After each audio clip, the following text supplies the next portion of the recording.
Think the Vikings only ate meat, drank mead, and raided villages for grain? It's time to think again. Hi, I'm Megan Formanek, author of the Viking Trading Lands series and public historian, and I've spent more than a decade researching the Viking Age. My entire Viking Trading Lands series is based on real archaeological finds and takes readers deep into the world of 9th century Viking Age Scandinavians, particularly those who travelled east along the river routes of Gardarike, that's modern-day Russia, Ukraine, and Belarus. And today we're taking a culinary journey through the Viking Age. From Viking Age trail mix on the Volga River to porridge in a pot, we'll explore what the Vikings actually ate and how it inspired an entire age of exploration, trade, and war. I'm going to start with a reading from my third novel, Serve the Worthy, and this is where fiction meets food, where my main character Astrid is talking about the Winter Nights Festival, or Veternatta. Winter Nights was my favourite celebration of the year. It had been since I was a small girl. The chill it ushered in shook leaves from their branches. Large piles of orange and red debris underfoot turned the same dull brown and greys as the changing weather. Howling winds spiraled through the thinning forest, low hollow calls of the gods beckoning the woodland spirits and elves closer to the land of mortals. People grew wary. No longer did they traipse through the dark forest to gather herbs, mushrooms, and roots alone. We departed in company for added protection. I didn't mind. The woodland skeletons with their naked boughs might tower over me, but there was peace there, a sense of calm that had settled after the frenzy of harvest. Winter nights, after all, welcomed the cold after abundance. Many dreaded its arrival, for it heralded a time of austerity. Men sucked bones for the marrow, raided pantries to the last skerrick, and some shriveled until the season's survivors resembled the empty grain sacks they wished were full, just like their bellies. Before the lean season of winter arrived, the bounties were pickled, dried, and smoked. The key-carrying women of Kiev would fuss until their shelves were overflowing. If they did not, their idleness could mean starvation. This moment really captures how closely food and survival was tied with seasonality. In a time before supermarkets, freezers, and fridges, you ate what the land could give or what you could get from market.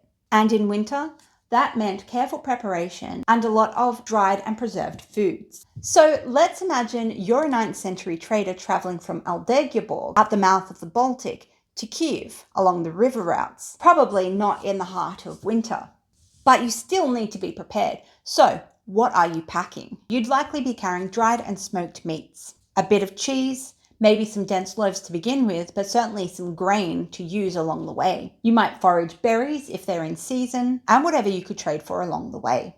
In my talks, I often pass around what I call Viking Age trail mix. It's inspired by archaeology, the sagas, and a little bit of educated guesswork. Certainly nothing fancy, but enough to keep you going. Sources on Viking Age food are surprisingly scarce, as I discussed in my last video where I ate like a Viking for an entire week, and you can find that in the cards up above. We rely on a mix of saga references, archaeological remains, pollen samples, and pot residue from digs. It's part history, part detective work, and part experimental archaeology. In Serve the Worthy, Astrid and her crew are aboard the Bobane, the name of their ship, as they travel to Kiev. It's a dangerous journey. Rival tribes, harsh weather, and physical exhaustion, as she describes when she's talking about portaging between two lakes. The next day began and ended with the same laborious task, dragging the Bobane through the pine and birch forest, over a sandy soil that crunched underneath the well-greased logs, slicked with fat from barrels we'd brought along for this exact purpose. The ship creaked and rattled as she slid oak over pine, her prow naked, for we did not want to scare the spirits of the land. Ropes blistered flesh, causing tomorrow's calluses. We were all splattered head to toe with dirt, sand, and whatever the forest deigned to spit up at us, as great globs of earth catapulted from under the ship's hull. Each of us stank, some worse than others. Sweat, dirt, and grease, a delightfully rank combination. You can imagine that after a day of dragging a ship over land, you'd be wanting something hearty to fill your belly and restore your energy. Often that meant stews of dried meat or fish you caught along the way, but more commonly it meant porridge, or grauta as it was known in Old Norse. This could be made with oats, barley, or rye, and could be made simpler liquid as water, ale, milk, broth, basically whatever you had. And that goes for the additives as well. To give it flavor, you'd be throwing anything you had to make it a little better. Any herbs, spices, greens you could forage, dried meat, anything to give it a little flavor. But not every meal was meager. In the courts, Meals could be luxurious, as Astrid finds out when she eats at the court of Oleg the Prophet. Glistening joints of meat and porridges of pork and onion sprinkled with green herbs came in the first wave.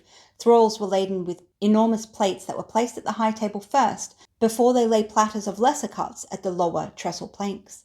Next came the piles of flatbread, warm and inviting. I slid one off the heap and chewed into the pillowy dough. Whoever milled the flour so fine had patience I could never dream of, and whichever cook had griddled each round had done so with a skillful hand. Small bowls of dried fruit followed, another of nuts, all washed down with copious amounts of mead. The sweet aroma of honey tangled with the delicious scent of the newest platter placed before me, a stew of venison. Now, it's important to say that that kind of bounty was rare.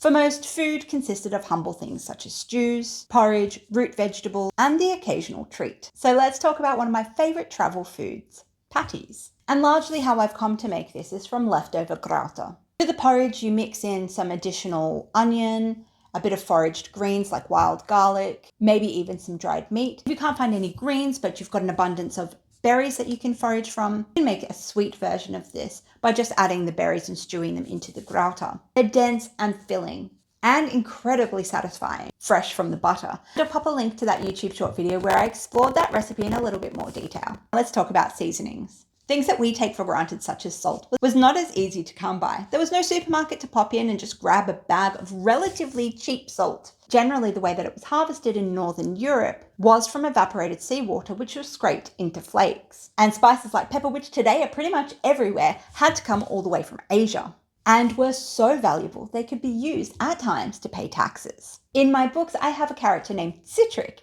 who is our resident spice merchant. Thanks to him, our crew often has access to spices that others just wouldn't.